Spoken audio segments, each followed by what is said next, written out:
Oi, this is why I quit smoking the Mary Jane and I'm never gonna smoke again. Now, if you're not in my situation, in my boat, in the same shoes as me, don't say that word that I'm never gonna do it again. Don't kid yourself. The reason I have a YouTube channel is because I don't like how many people answer questions on YouTube or on social media. It actually irritates me because they dance around the question and they try to be your friend first instead of just being as honest as possible. Sometimes I may even say things that will be detriment to my own what would integrity, self-respect. I don't care about all of that. I don't want to smoke weed no more. I don't want to dance with Mary Jane, make love to her anymore. Now, I have a long history with the ganja. But I don't know how much I could say without trying to incriminate myself. Like, I was moving pounds, bro. We were going from state to state. We were going from metro to metro, from city to city to countryside, them country roads. Not gonna do none of that. But it's something similar, allegedly. Smoking. I was the last person, I think. Oh no, I wouldn't say the last person. One of the last people to start smoking weed. So most of my friends in high school have already started. But back then, bro, I was like a pussy. I even had a dream one time that I smoked weed and I got scared because years later I find out the feeling from the dream of me smoking was the same feeling I got from I don't know how the brain did that or how the body did that or how was able to have that dream and I have never smoked before in my life and I actually dreamt that I was high and I freaked out, got scared and say never again, never again. I think I was like 16 of never again. I didn't smoke, bro. Mind you, it was just a dream that I was high, and it's freaked the fuck out of me. Years later, I smoked, and it was the exact same feeling. It's incredible what the mind can do. But why don't I want to smoke? Like most smokers, like you, mm, you, and you, and you, and you, and Rob, and Xavier, and Tony, you both lie to yourself that I'm gonna stop. I just wanna stop, and then you relapse. Bro, I have never relapsed more times. All these, what do you call it? No fab, and I have relapsed on no fab. What the fuck? Bro, I have tried most substances, illicit substances, a lot, with the exception of heroin. I have been exposed, been around it. I just don't like it. Not even like it, it's just the idea of taking something and your body is gonna like crave it to the point where it makes you poop on yourself. That's not for me, bro. Even DMT scares me. I've had many chances with a lot of substances. I've taken some. I have rejected some. Two being that of DMT and heroin. I cannot. I think I may never even do DMT. I don't care for it at all. I think I'm already tripping the way I am alive, the way my personality is I'm a tripper. I'm already tripping, bro, so I don't need to trip on dimethylamine or whatever it's called, or Sylvia. I have tried ayahuasca. Where am I going with this, bro? This is one thing, right? The reason I started my YouTube is I'm guessing there are a lot of people like me. You're not gonna just, and that's what, guys, that's when I realized I reached the rock bottom and I had to change my life and I had to pick up some habits. No, bro, I can't do that. I can't make videos like that, bro. I'm sorry. My mind is go like I was is firing this way, bang, bang, bang, bang, bang. What should I? What the topic is? I'll never smoke weed, but my mind can't settle on where to continue, like some sort of a continuous. Like in music, bro. There's a flow in music. There's a build up. Have you ever listened to what's his name? Dead Mouse. What's that long 7 minute song called? It's not Ghost. That's another one. Dun, dun, dun, dun, dun, dun, dun, dun. I used to be a big EDM like fan. I could even produce you electronic dance music from scratch. God, that song is cool. Anyways, my point is, yeah, I have been in love with Mary Jane for a long time. Now, I'm one of those people that is fortunate enough to not be addictive personalities. I've tried many things and I just go, that many things that are addictive to people, like, I can't say I've tried heroin, I'm not going to. But many other illicit substances, be creative. I have tried them. Some that make you act erratically like I am now. I'm fully sober, bro. It's just I like myself when I'm sober. Everything is so, I don't know, unpredictable. But anyway, I have tried many illicit substances that will make people like hook and addicted to. And I just go, yeah, it's just not for me. Yeah, nah, it's cool. I'm gonna move on from that. It's nice little experience though. Yeah, nigga, you just give up it like that? Yes. What's your poison? Weed is not addictive, bro. Come on, I'm telling you. Weed is the most addictive illicit substances that is on earth, and we think it is benign. It is not benign. That is the real lettuce, the devil lettuce. Mm? Imagine me as Nixon. I am so against that. I don't know if you can even convince me. But good thing is, before I gave up, I was able to uh, partake and smoke a lot of different strains. With my favorite being bubblegum. Oh God, if I go down the list, there'll be green crack. Bro, I can go on for days. Blue Dreams, Moon Rock, Gelato. All of these names I can give you. Bro, I was fortunate. In Australia, it's very hard to find these. So you have to be a very connected person with a weed etiquette and a know-how of how to get around the city. If you're somebody famous and you ever land in Melbourne and you want me to get you some like nice weed, I will not smoke with you, but I will help you connect with the real people that have the real shit. Because it's kind of hard in Australia, you see. You can't just walk to the dispensary store and buy it. Anyway, bro, that's the thing I wanted. That was one of the reasons. The first time I ever quit smoking, I was in Alice. No, it wasn't Alice Spring. It was in Darwin. I was Mitchell Street. I was living on Mitchell Street. This is in Northern Territory, Darwin, bro. To get the loud weed, whatever name you want to call it, loud weed, ada, dugu, bongo, bangi. It doesn't matter to me. Ganja. That's just some of the names we call them here in Australia. But the indigenous people call it yandi. So I would go to the projects, the most dangerous areas, because it was just me and my cousin living at the time. We would drive to the most dangerous area of Darwin, bro. Like Darwin makes a lot of the criminals across Australia look like pussies. Like the criminals over in Darwin are a different level, bro. For anybody that's interested in go. But it was one of my favorite places. Like I get along with indigenous people, bro. No matter where I go, those are my people. They look at you and they say, "Brava," and I said, "Brava," and we all just get along, bro. And think I've said it in the past. I'm not sure, but their women are beautiful. The indigenous women are beautiful.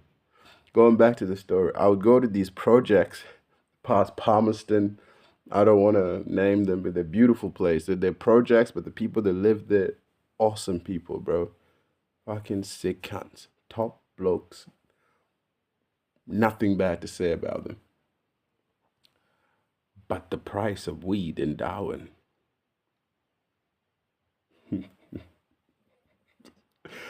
One time somebody tried to sell me a gram for 50, bro. For 50, bro. We ended up settling on a gram and a half, almost 2 grams for 50. That is unheard of, bro. I don't know how weed prices work, but you know, sure, 1G is 20, 2G is 30, 3 is 50, a Q is depending on how good the thing is. So to my guy who I used to go in North Melbourne, it would be 100. To some random dude, it'll be, if depending if you're mate, $70 to $80. Anyways, I thought to myself, this is ridiculous. That was the first time I ever stopped smoking weed. It was in 2020 during COVID, but it wasn't. There was no COVID in Darwin, so we were just like lounging around, bro. I used to go just for the fuck of it. Me and this indigenous elder will walk into Mindle Beach, and there's crocodiles there, bro. I used to go stand in the middle of Mindle Beach while there's like stingrays, like swimming around me, and I recorded big ass stingray came around me one time and just swam around me like it's so massive, and I tried not to panic or move, and it just creeped away by itself. It's like little baby alligators and crocodiles, bro. Darwin is cool if you're into weird shit like that. But the price of weed was getting to me, bro. And another thing was getting to me was whenever I went to buy liquor, these guys would literally scan your whole ID in this big ass box, bro. It was like a different country, mind you. Australia is so big as a continent. So going to Darwin was like going to Mars. you know, the people there were just walking around. And then you look to Victoria and New South Wales and all the other Queensland and South Australia, and everyone is in lockdown. They're all being weird. No one is allowed to leave. They can't even, bro, it was weird. But we were just having festivals. You see Example walks down the street of Darwin. Example, bro. The musician, the DJ guy. There was so many famous people just walking about, and we'll have festivals after festivals, and I went to so many of them while I was down there, and we would sneak weed in there. So we had one festival I had to go to. I think Example was performing there. Illy, I think Illy was performing that day, and we had like word we could go closer and closer to Illy. It's cool. Illy is cool. Anyways, we went to buy all these weed, and the price the guy came to, bro.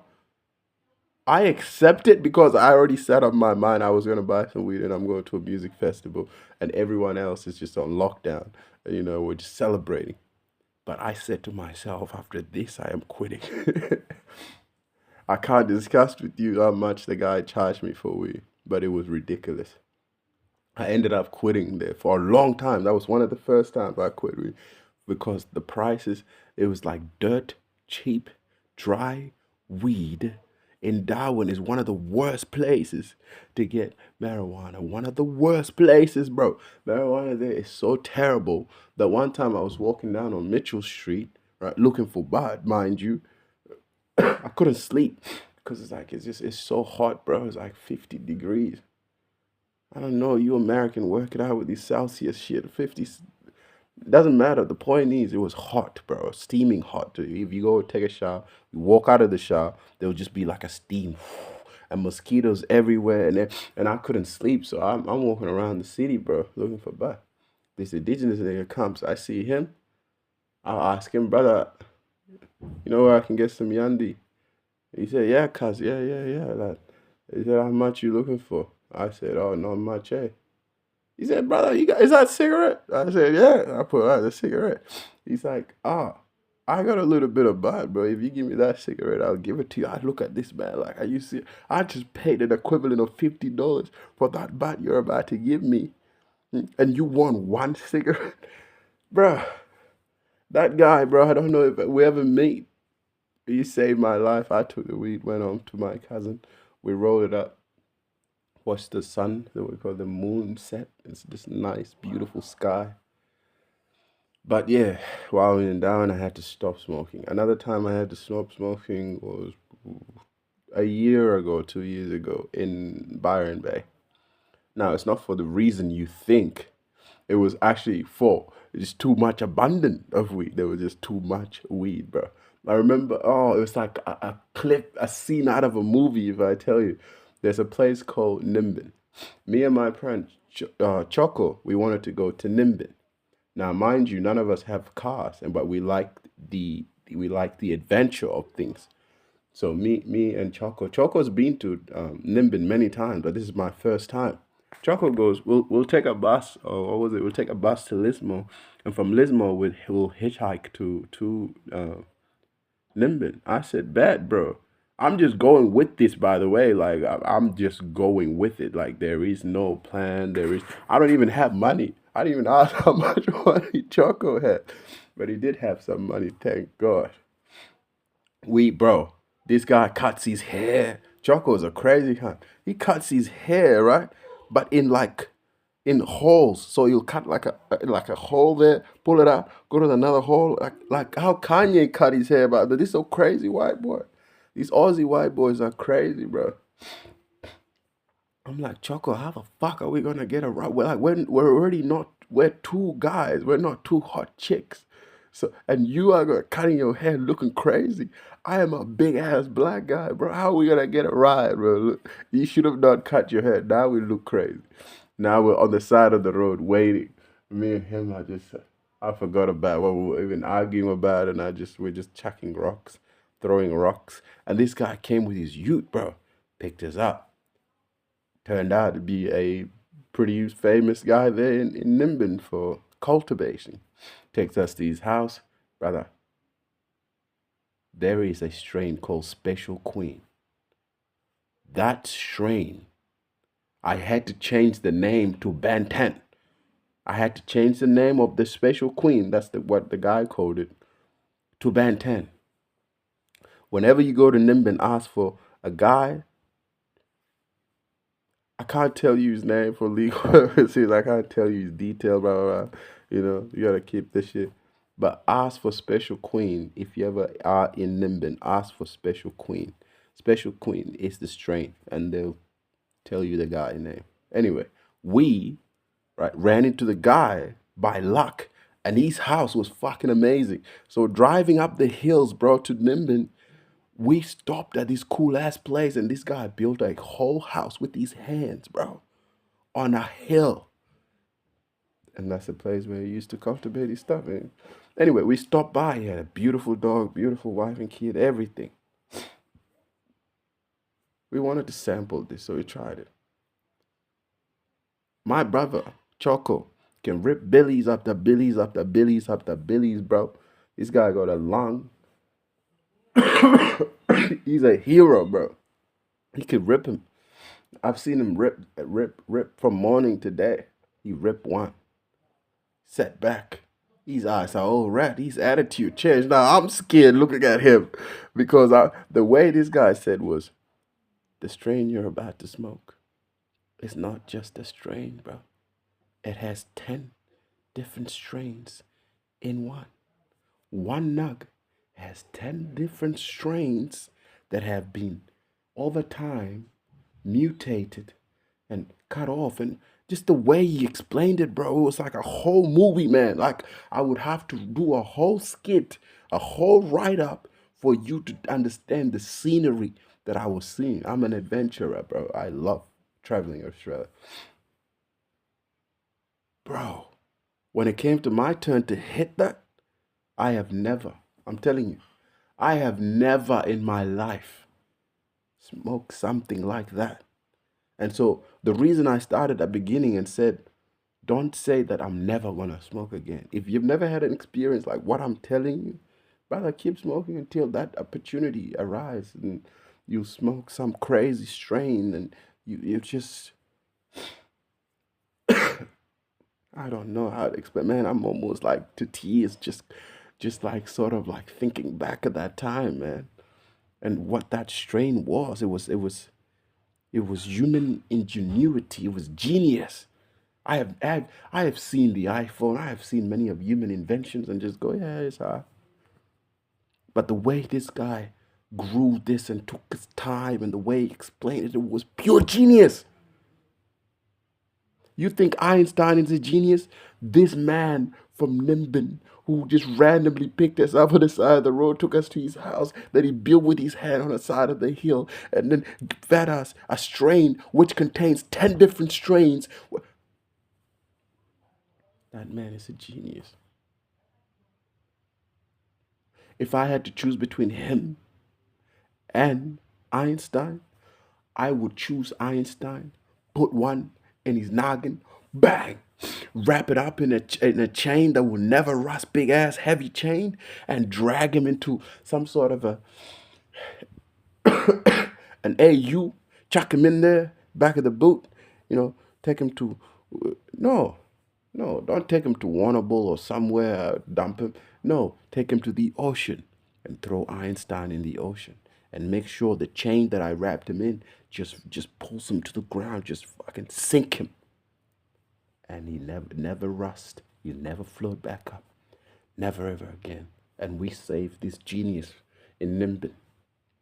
He could bring world peace. The more I talk about this, bro, the more you think that this guy is probably joking. Man, no. Maybe I'm trying to be a little bit funny, but I'm not like joking about this guy being an actual genius. Anyways, bro, it's one of those beautiful experiences. I don't want to smoke. Yo, what's your best smoking experience? I want to smoke with Snoop Dogg. As cool as that is, bro, I don't give a fuck about Snoop Dogg, nigga. I'm a black guy in Australia. We don't give a fuck about you niggas here in America. I want to smoke with this famous person. Get out of here. An experience like that is 10 times much better. Anyway, after we talk up, we're trying to walk now into this the Nimbin CBD, mind you, Nimbin CBD. You could walk the whole of Nimbin in like 5 minutes, bro. Like less than 10 minutes before you start going up the hills, and some hippies live up the hills. It's just a hippie little commune. I didn't like it at first, but I wanted to leave. I was paranoid from that hit from the Billy, bro. That rip got me paranoid, bro. We walked past the police station, and I'm loud talking about weed, and apparently over there it's legal, but it's not. You can't be just weird and loud about it, bro. But loud weed is pretty legal in Nimbin, the only place in Australia, mind you. But it's not legal like that. There's a way the local explain it. The locals explain it like this. We understand, right? I even like had a little kid, bro. Like we went to buy papers, raw papers, and there was a 10-year-old serving me, bro. This is in Nimbin. I looked around like, uh, it was a lighter like this, and raw papers. I don't have raw papers. After I stopped smoking, I think I threw them away. Yeah, raw papers, right? And I walked to the center like this.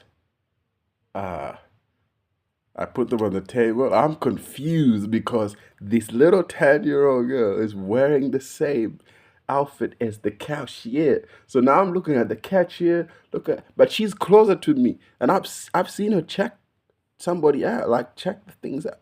Bro, this place is amazing, bro. And she goes, "Oh no, I can't do that. My big sister got to do it." Oh, so I take the raw papers and the lighters and everything and give them to the big sister. And then somebody else replaces me and she checks them out. So that there was a 10-year-old kid, bro. I don't even know how old, like working. It was weird to me. It was weird to me because I've never seen that in my life. In Australia, bro, I don't even think that's, you gotta be like 15, bro, like 16. Anyways, bro, that was the second most beautiful smoking experience. But then after coming back from Nimbin, we ran into these hippie chicks. One of her friends was getting married. I ran into this guy. I don't even know him. Mick, just met Mick. Mick wants to pick up girls. Me and Mick pick up these girls. We go back to Mick's house. These girls had like a jar of weed, but she goes, "You smile?" I said, "Yes." Bro, it was like this big, bro. She runs back. She's like, "Look after my friend. I'll go back to my house real quick. I'll come back." I'm like, "What are you talking about?" But these niggas, these EPs were selling jars of weed, bro, for $20. A little knock like that in Australia is $20. They were selling a jar, like a whole fucking. It was a whole 28 grand, bro. It was like an ounce. She comes back with an ounce. My eyes are like, what the? She's like, "Oh, I'm so happy. You guys got along?" "Yeah, me and your friend got along." "What is that? You actually went and got me weed?" She said, "Yes, bro. I smoked so much weed that night. I didn't even hook up with the chick that I picked up, the chick that even gave me the butt." You know. So she's confused because my friend Rick is hooking up with, and this is why girls are devious, bro. My chick that I picked up, her friend was getting married that same fucking weekend. But she wanted to do something before she get married, so I guess I don't even know what to think of that, bro. Hey, free my guy that married her till this day. Anyway, bro, I'm so faded. I just leave instead of trying to like pick up this girl, or play a game, or run a game on her. We had a few drinks, and I like, bro, the thing is kicking me because the loud. However, these niggas grow loud in Darwin, Byron Bay, Shire. Sorry, in Byron Bay, Shire, and the whole of Nimbin is different. They're different, bro. Only Griffith in New South Wales countryside sort of can actually compete with that quality, or the Asians in North Melbourne. Anyway, I'm telling you way too much. Yes, where was I? We smoke so much. I smoke so much, bro, because it's like I didn't pay for this. There's so much of it. I just ended up by the end of the night like leaning on this girl. I didn't even do nothing. We just lean on each other, sleep. And she threw up, so it was weird. She smoked so much, she greened the fuck out. So I'm like, oh, looking at her like that. Uh, come here, come here. It's all right. I put her on my shoulder, just like, but you can sleep there. It's fine. You can sleep there. And she's like, oh, am I disgusting? No, no. But you might gonna say yes. You are disgusting, and the vomit is gonna clog up the sink. Anyway, bro. But it was beautiful, man. A couple of days after that, I had so much weed, bro, that I actually stopped the second time because there was just too much weed. The first time in Darwin, I stopped because the weed was shit, just trash, like terrible, bro. It's not even, I wouldn't even call that weed. And then the second time, I stopped because there was just so much weed, bro. I wasn't spending money on it. I'd never thought that I would, and that was the longest I went without weed. That like I stopped for like a year or something, because like there was just I hated waking up and smoking a joint, and it was just straight green. And after a while, bro, like you start to taste weed differently, because I don't know about you niggas, but I was waking up smoking weed every day, and I did not pay for it, and I stopped. So why do I want to stop now? Because this video is going to like 30 minutes. I realized that my body just doesn't need it anymore. And so I'm not playing a game with myself that I don't want to smoke weed anymore. If anything, I think most people should try. I shouldn't speak. I don't have an addicted personality, so I do try things and let them go. But you may have an addicted personality, such a empty, shallow person. He tries this thing and he feels so euphoric, and now he's addicted to it. And life is so boring, so he hooks that thing back into his system, and he just, oh, gets a release. That's what you are, a lab rat. So I can't give you advice like, try everything and everything will fall into place, which is actually truth. So with 2 minutes to go, I want you to be able to try whatever. For me, I'm not even gonna try heroin, bro. So look, that's it. Out. But like psychedelics, try whatever psychedelic. I'm not gonna try DMT. So this is coming off very hypocritical, isn't it? What I'm trying to get at, I realize that the drugs are not the problem. We are the problem. We are.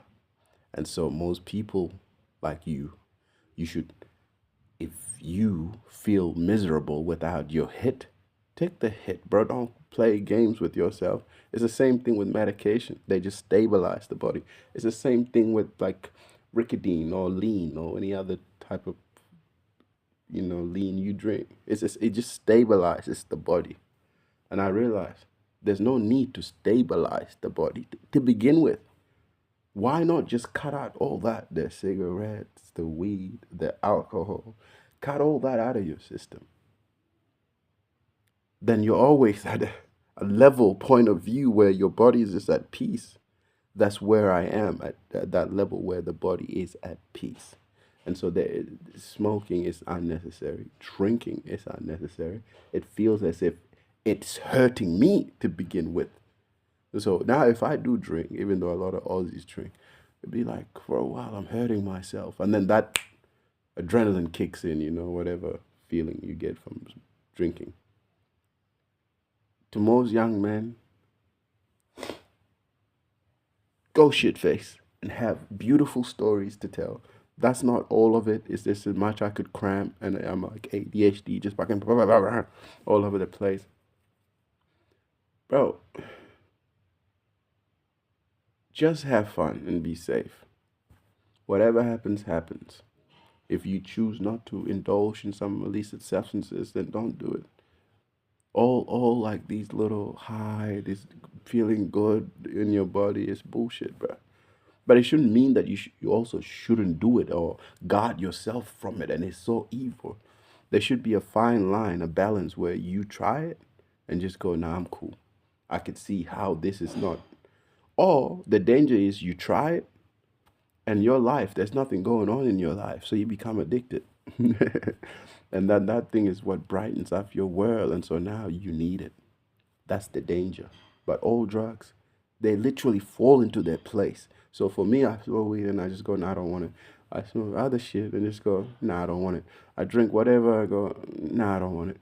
If you get to that point, or you get to the best you could hope for, man, I don't sell hope here. Go find it somewhere else. You can buy it for a price. Just click down on that link below. Whoever's selling you some shit, they'll sell you some shit. I'm not selling anything. You will either become addicted with the advice I'm telling you. Mm. The best you could hope for, the best, is you're somebody who takes things moderately. So you do smoke, but moderately. You know, don't become an extremist, somebody who's so far left or right that they go, I don't want drugs. Or drugs are the best. No, you have to be in the middle. I've tried it. I don't give a fuck about it. I'm good. My body is a temple. I want it to be as clean as possible. I'm not one of these gym freak that will go run and do all of this and toxifies the body by putting some weird shit. I have in the past because my cousin was into that shit. I'm not into that shit. I wouldn't give it. I wouldn't even give it a time of day if she gave it them. Uh, them little things you drink and it's supposed to detoxify. I'm not into all of that, bro. Just leave the body alone, my guy. Or if in your in your young age, try everything and don't lose yourself, and then realize that they're all meaningless. All of it. Whatever you take is meaningless. That's the whole point of this conversation. But in the middle of it, you get addicted to the routine, when it's that morning time, you start reaching for your stuff, putting it all together, rolling it all up and shit. What's this all about, bro? Hmm? Have beautiful experience with whatever substance of your choice, the poison of your choice, and let it go. And then begin like a black butterfly in a cocoon. You start to blossom. When you blossom, you realize, hold on a minute, juice is just expensive piss. Yes. Seafood is just expensive shit. Yes. Drugs are just what kids use when they're so empty and there's nothing else to live for. And so they just always want that body high. Which one are you? Do you see your body as a temple? Or do you see it as, oh, my life is fuck. I need to grab this thing to feel good. If that's you, I feel bad for you, my boy. And I hope one day you rise from it and realize, hold on a minute. I think this mucus coming. Hold on a minute.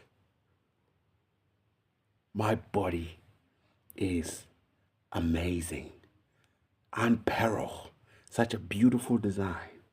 Why should I put anything in it? Anything that will make me act like this? When I can act like this solo. Take care of yourself, bro. And don't die. Just experiment, but don't die. Or don't even begin with. All I'm saying is don't judge anybody that takes whatever they take. I used to chill with heroin addicts and talk about their day until they nod off. Do you think I'm gonna go pick the same shit up and shoot? No, hell no, bro. Why? Because I'm talking to the person. I'm respecting the person that's using that illicit substance. Look at this. Hey, there's too much mucus coming out of my mouth. My mouth, my nose. I am gonna go.